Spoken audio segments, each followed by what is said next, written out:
Ricorre oggi il 30° anniversario dell'assassinio del generale Carlo Alberto Dalla Chiesa, della moglie Emanuela Setti Carraro e dell'agente di scorta Domenico Russo.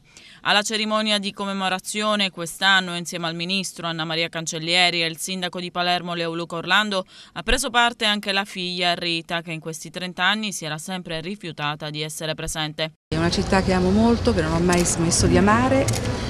E ho ritrovato tantissimi amici che avevo qui da ragazza e credo che la cosa più giusta per me sia proprio quella di continuare a stare nel posto dove io ritrovo papà. Sicuramente non un sacrificio inutile, anche se per 10 anni, gli anni seguenti con Falcone e Borsellino abbiamo pensato che in realtà invece fosse stato tutto inutile.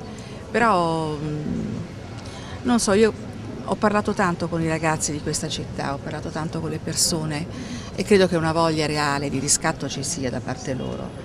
Il generale Carlo Alberto Dalla Chiesa venne ucciso a Palermo il 3 settembre del 1982 in via Isidoro Carini.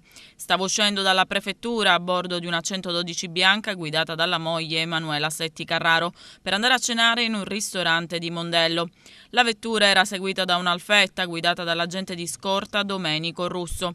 Alle 21:15 di quel maledetto 3 settembre, mentre passavano da via Isidoro Carini, una motocicletta guidata da un killer che aveva alle sue spalle il mafioso Pino Greco affiancò l'Alfetta di Russo e Greco lo uccise con un fucile. Contemporaneamente una BMW guidata da Antonino Madoni e Calogero Ganci raggiunse l'auto di Dalla Chiesa e i killer aprirono violentemente il fuoco contro il parabrezza dell'auto.